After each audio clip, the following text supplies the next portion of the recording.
जय माता दी दोस्तों। आज मैं लेके आई हूँ निर्जला एकादशी 2025 में कब है। निर्जला एकादशी ज्येष्ठ मास के शुक्ल पक्ष की एकादशी तिथि को मनाया जाता है।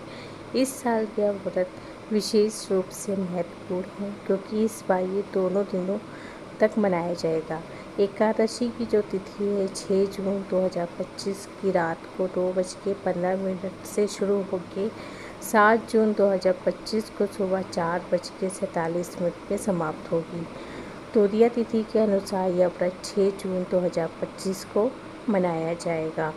तो वैष्णव जो संप्रदाय के हैं वो 7 जून को ये व्रत मनाएंगे। निर्जला एकादशी हिंदू धर्म में सबसे कठिन और महत्वपूर्ण एकादशियों में से एक मानी जाती है। निर्जला का अर्थ है बिना जल के, अर्थात इस व्रत में भक्त ना तो भोजन करते हैं ना ही पानी ग्रहण करते हैं। ये व्रत भगवान विष्णु, माता लक्ष्मी को समर्पित है।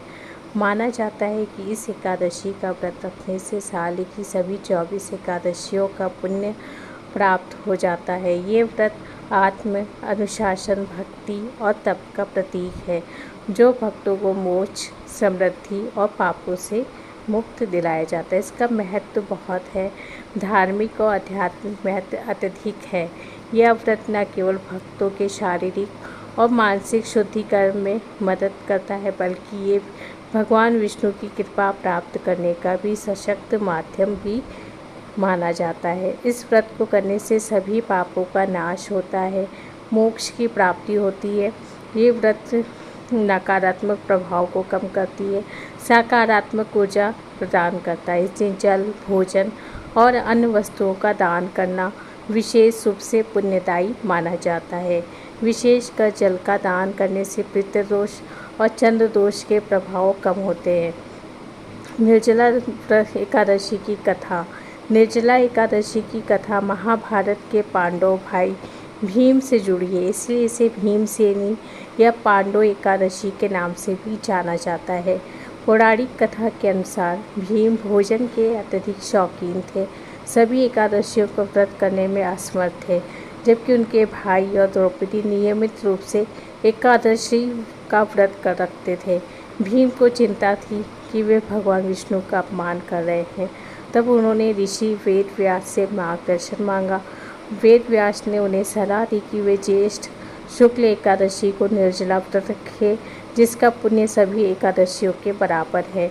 भीम ने इस व्रत को पूर्ण भक्ति के साथ रखा और भगवान विष्णु की कृपा प्राप्त की।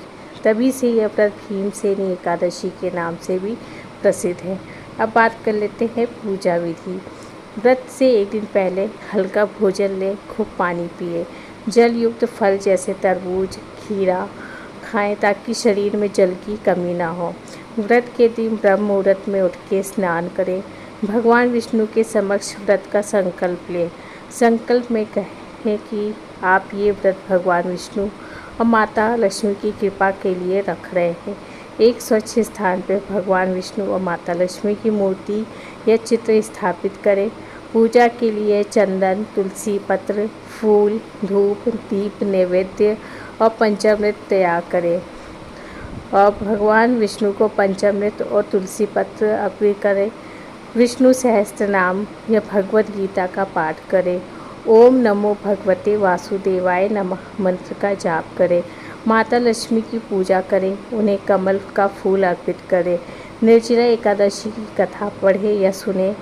पूजा के बाद गरीबों और ज़रूरतमंदों को जल, भोजन, वस्त्र या धन का दान करें। अगले दिन द्वादशी तिथि पे पारण समय पे तोड़ें। सबसे पहले जल, फिर हल्का भोजन ग्रहण करें। व्रत के नियम सावधानी पूर्वक करें। अब बात कर लेते हैं निर्जला एकादशी के दिन क्या करना चाहिए और क्या नहीं करना चाहिए। पूर्ण उपवास रखें जिसमें भोजन और जल का त्याग करें। भगवान विष्णु की भक्ति में समय बिताएं, मंदिर जाएं, धार्मिक प्रवचन सुने, दान करें। विशेषकर जल और शरबत का दान गर्मी के मौसम में अत्यंत पुण्यदायी माना जाता है। सात्विक जीवन शैली अपनाएं, क्रोध, झूठ और नकारात्मक विचारों से दूर रहें। अनाज, चावल, दाल का सेवन न करें, तामसिक भोजन से दूर रहे, दूसरों का अपमान न करें, नकारात्मक व्यवहार से दूर रहें, व्रत के दौरान शारीरिक श्रम से बचें। दोस्तों, ये थी निर्जला एकादशी के बारे में। वीडियो पसंद आए तो लाइक, शेयर, सब्सक्राइब कर लीजिएगा। मिलते हैं नेक्स्ट वीडियो में। धन्यवाद।